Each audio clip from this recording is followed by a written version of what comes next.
저희가 성경 안에는 밀알이라고 하는 단어는 사실 없는데, 밀, 한 알의 밀, 이렇게 표현한 것을 이제 저희가 밀알로 바꿔 사용합니다. 그래서, 이렇게 인터넷에서 밀알 이렇게 치시잖아요. 그러면은 다 성경 이야기예요. 온통. 뭐, 밀알 교회부터, 밀알 선교회부터 해서 이렇게 일반적인 이야기가 안 나와요. 그래서 밀을 찾으려면 밀이라고 쳐야 돼요. 밀알을 치면 안 되고. 그래서 이제 밀이라고 하는 것이 여기 사진에 나와 있듯이 저희가 이제 꼭 어린 시절은 아니고 농촌에서 자라신 분들이 그래도 아시죠. 그렇지 않은 저 같은 사람은 잘 이제 그쪽에 가서 봐야만 아는 건데, 이제 여기 사진 나와 있듯이 저렇게 이제 생긴 것이 밀이잖아요. 근데 보리하고 밀하고 또 다르잖아요. 그래서 보리는 저거보다 사이즈가 크기 때문에 대맥이라고 부르고, 저것은 소맥이라고 불러서 이제 구별을 이렇게 한다고 하는데요. 저 소맥, 즉 밀은 이 세상에서 지금 나오고 있는 이 곡식 중에 옥수수 다음으로 많은 그 곡식입니다.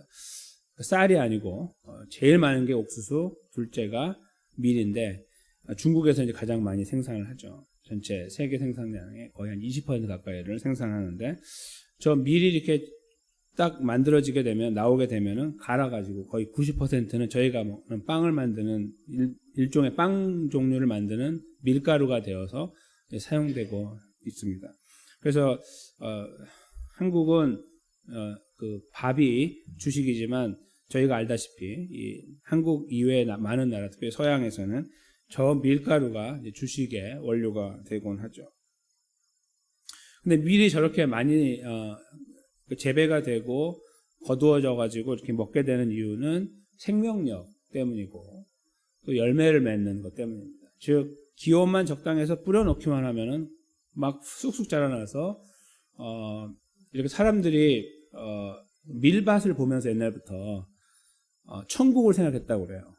특별히 이제 그 아티스트들은 이렇게 예술하는. 그래서 이제 그림 같은 거 보면 밀밭에서 추수하는 그런 그림들도 들어 있잖아요. 그게 그냥 나온 게 아니라 그때쯤 되면은 와, 이게 천국 같다. 왜냐하면 저거 다 거두면 이제 풍성하게 먹잖아요. 그런 것들의 그 이미지로 밀이 작용을 했던 것들입니다. 사람들의 머릿속에는 예나 지금이나, 특별히 이제 저희 같은 사람 말고 밀에 좀 가까이 있는 사람들은 풍요로움의 상징처럼 여겨지기도 하는 거고, 밀 하면 그냥 저희가 쫙 떠오르는 거예요. 사람들의 머릿속에. 오늘 예수님께서 이 밀을 가지고 비유를 말씀하시는데, 저희가 많이 오해하는 것 중에 하나가 바로 이 말씀이에요. 24절. 즉 밀의 비유를 저희가 들으면은 어떤 생각을 하게 되냐면은 우리도 한 알의 밀이 돼야 된다, 한 알의 밀알이 돼야 된다, 이렇게 이제 저희가 많이 생각을 하고, 또 그것만 많이 생각하는 경우가 있습니다. 오늘 예수님은 두 번째 날에요, 이 걸음을 걸으시는데 특별한 상황을 만나요. 예수님을 찾아온 헬라인들이 있었던 거죠. 오늘 이제 저희가 1절에 20절을 보시면 나오지만, 헬라인은 헬라어를 사용해요. 그리스 말을 쓴단 말이에요. 유대인들은 히브리어, 그 당시엔 또 아람어를 썼는데, 그 말을 쓰기 때문에 말을 서로 이해 못 합니다. 그리고 또 지금 다스리고 있는 정권은 로마 말, 라틴어를 쓰고 있어요. 그러니까 이 언어가 막 혼잡한 그런 시대예요. 그런데 다 이해하는 사람도 있었을 거예요. 거기에서 네 가지를 다. 그리고 이제 학자 같은 사람들은. 근데 이제 여기에 예수님 제자들은 사실은 이제 조금 이제 전부터 달랐으니까 배경이 이렇게 언어를 잘 아는 사람도 있고 그렇지 못한 사람이 있는데, 제가 볼 때 오늘 본문에 빌립이 등장하는 걸 보면 빌립이 아마도 헬라어에 능통했거나 적어도 알아들 수 있는 사람이었을 것이다 판단이 돼요. 그래서 예수님 이 둘째 날에 이제 예수님 주변에 사람들이 있는데 저쪽에서 이제 헬라 사람들이 온 거예요. 그래서 예수님 좀 만나고 싶다 이렇게 한 거죠. 당시에 지금 거기 예루살렘에 있다는 것 자체만으로도 예수님에 대한 관심이 있고 마음이 있는 거예요. 또는 유대인에 대한 마음, 아니면 유대교를 믿고 싶은 마음, 아니면 이미 믿고 있는 사람, 이럴 가능성이 많아요. 왜냐하면 유대인의 명절인, 최대 명절인 그 6월절에 그곳에 모인다는 자체가 굳이 갈 필요가 없거든요. 북적북적하고 잘 곳도 없는데, 그렇죠? 그러니까 그때 온 사람들은 특별한 열정이 있는 사람들 이렇게 보시면은 큰 문제가 없어요. 그래서 기왕 왔는데 들었던 예수님에 대한 소문에 의해서 한번 뵙고 싶었던 거겠죠. 그래서 요청하고 그때 빌립이 안드레에게 말을 해요. 베드로의 동생이었던 그러니까 안드레와 빌립이 그럼 예수님께 가서 오늘 예수님 저희 헬라인들이 왔는데 어떻게 좀 만나 보시겠습니까? 이렇게 이제 물어보는 장면이 지금 그 22절에 기록되어 있죠. 예수님께서 만나셨는지 그렇지 않은지는 명확하게 기록되어 있지 않아요. 근데 내용적으로 보면 만났을 가능성이 많은데 이제 23절부터 예수님 답변이 시작되거든요. 근데 그 내용을 보십시오. 대답하여 가라사대 인자의 영광을 얻을 때가 왔도다. 지금 그 인자의 영광이라는 것은 사실은 저희 생각에는 부활 이후를 생각하잖아요. 부활 이후. 근데 예수님은 이 모든 과정을 계속해서 그 영광스러운 걸음으로 생각하셨을 것으로 여겨져요.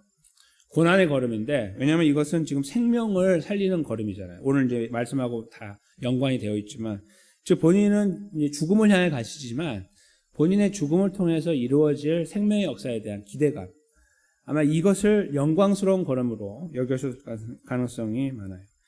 그래서 그 영광을 얻는 그 이 과정을 걸어가면서 예수님께서 그때가 이제 그 마무리되는 때가 가까우고 있다 이렇게 이제 말씀을 하셨겠죠. 그러면서 예수님께서 그 마지막 절에 말씀을 하시는데요. 바로 이제 제가 아까 소대 말씀드린 한 알의 밀이 땅에 떨어져 죽지 아니하면 한 알 그대로 있고 죽으면 많은 열매를 맺느니라. 만약에 심겨지기만 한다면 온도만 적당하다면 거기에서 나오게 된 열매가 풍성하게 되는 것을 사람들이 다 알고 있어요. 그냥 다 알고 있는 상황이에요. 그 상황에서. 그 말씀을 듣는 순간에 이게 와닿는 거죠.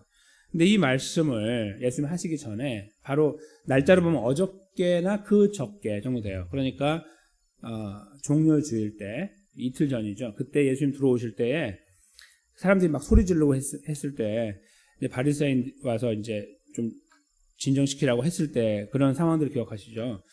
그 상황들을 보면서 이게 통제가 안 된다는 걸 알고서 그들이 느꼈던 게 뭐냐면 사람들이 다 그들을 따라간다, 예수를 따라간다 이렇게 이제 그들이 굉장히 힘든 어떤 감정을 토로했었어요. 그러니까 이제 우리가 이렇게 해서 우리 정권, 우리들의 능력은 사라지고 우리의 그 기득권은 없어지고 예수가 가져가는 것이냐 뭐 이런 정치적인 이야기를 막 하고 있었거든요.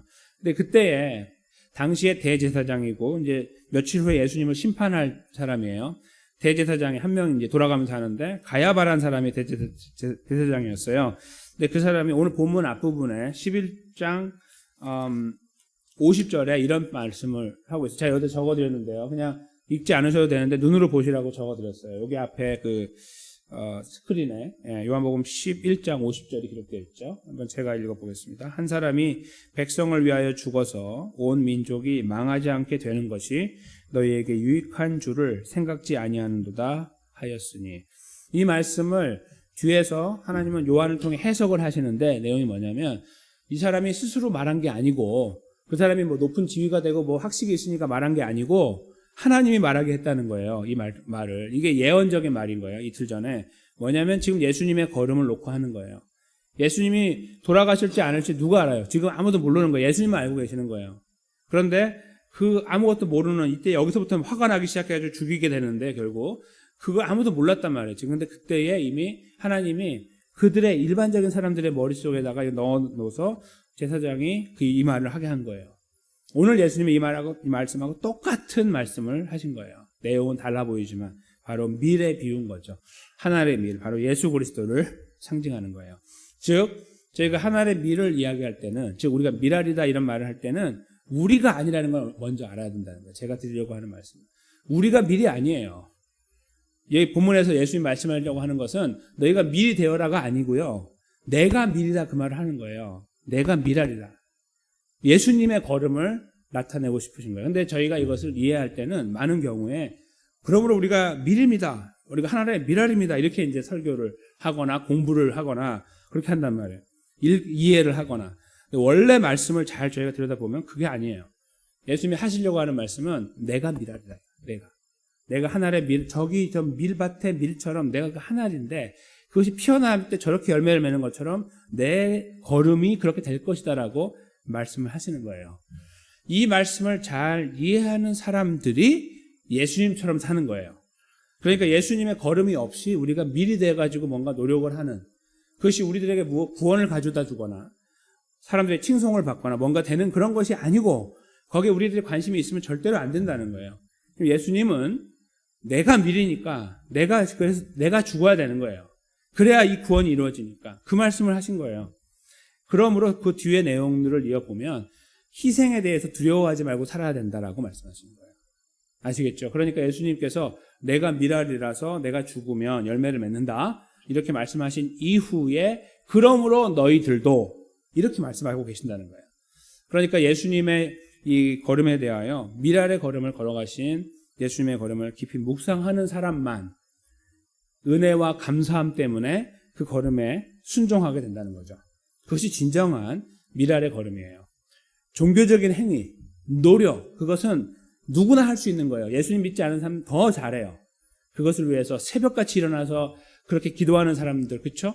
막 이렇게 밖에 나가서 정한수 떠놓고 기도하고 막 이런 분들이 있잖아요. 그 정교적인 열심을 어떻게 따라갑니까? 그렇죠? 그 열심이 구원을 주는 게 아니에요.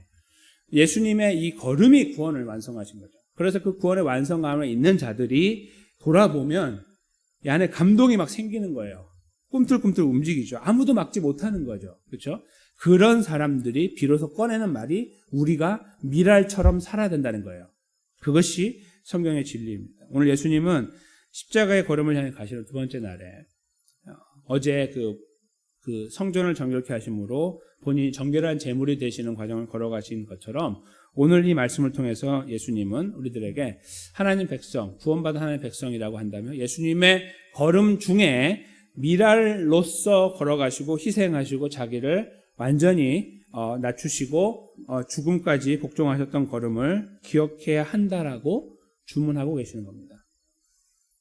구원의 은혜 가운데 있는 저희들이 돌아봐야 될 매우 소중하고 그 저희들의 마음을 사로잡는 말씀이 아닐 수 없습니다. 이번 한 주간을 걸어가면서 이 고난 주간 둘째 날 우리들은 우리를 위해 이 완전한 희생을 담당하시려고 하늘의 미랄로 예수님 자신을 설명하셨던 예수님의 뜨거운 마음을, 그리고 또 우리들로 하여금 그것을 잘 이해하고 수용할 수 있도록, 받아들일 수 있도록 하신 예수님의 그 귀한 이 교훈의 말씀을, 훈계의 말씀을 저희가 다시 한번 마음속 깊은 곳에 새겼으면 좋겠습니다.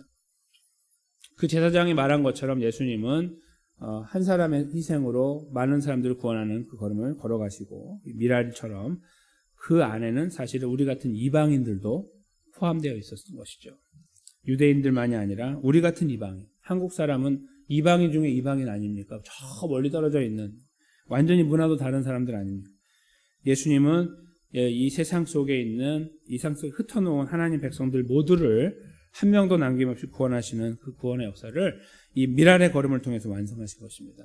그리고 우리는 그 은혜 안에 오늘 이렇게 세워져 있음을 이 말씀 속에서 확인하게 되는 것이죠. 참으로 감사하지 않을 수 없고, 이 구원의 은혜, 이 예수님 덕분이라는 말이 얼마나 강력한 말씀인지를 저희가 다시 한번 느껴보게 됩니다. 왜냐하면 예수님이 아니었으면 저희가 일상 속에서 범하는 범죄 때문에 우리는 아무도 구원받지 못하기 때문입니다. 우리가 예수님을 알았다고 해도, 하나님을 알고 살아간다 할지라도 우리가 매일 일상 속에 넘어지고 좌절하고 절망하고 미랄처럼 살지 않고 이기적으로 살고 예수님이 걸어가신 길과 반대로 가려고 하는 걸음이 우리 안에 충만하게 있을 때 우리는 아무도 구원받지 못하기 때문이에요. 그렇죠? 세상에 아무도 없어요. 아무리 선해 보이는 사람도 없는 거예요. 예수님이 바로 그 걸음을 담당하신 거예요. 이 밀을 통해서 썩어서 그것을 통해서 열매를 거두는 것처럼 새로운 생명을 탄생시키고 그 생명의 자리에 우리를 넣어두신 것입니다. 너무나 감사한 일 아닐 수 없습니다. 저희가 오늘 둘째 날에는 바로 이 예수님의 하늘의 미래에 대한 비유를 깊이 묵상했으면 좋겠습니다. 그것이 우리의 삶에 많은 희생을 요구하는 상황들 속에서 우리에게 힘이 될 것입니다. 그렇죠? 우리가 걸어가는 걸음에서 힘이 될 거예요. 자꾸 주변을 보려고 하는 시선들을 자꾸 차단시키고 주님을 보려고 하는 시선이 될 거예요. 주님이 나를 위해 걸어가셨지. 그래서 주님과 1대1의 관계 속에서의 은혜를 경험하고 나 때문에 걸어가신 걸음이 너무나 강력하여 너무나 감사하여 그 자리에 서는 거에 대한 두려움도 있지만 주님을 더 신뢰하려고 하는 발버둥과 그 잡으려고 하는 강력한 이 의지들이 다시 새롭게 발동될 거예요. 우리 안에서가 아니라 주님이 우리 안에 허락하시는 그 은혜로 말미암아 우리와 동행하시는 예수 그리스도가 우리와 함께 하심으로 말미암아 말입니다. 귀한 은혜가 바로 이 은혜들이 여기 함께 하시는 모든 성도님들의 가슴 속에 살아 움직이고 또 예배 가운데 인터넷 예배 가운데 있는 모든 분들의 마음 속에 살아 움직이게 되는 귀한 둘째 날, 고난 중한 둘째 날의 걸음이 되시기를 주님의 이름으로 간절히 축원합니다.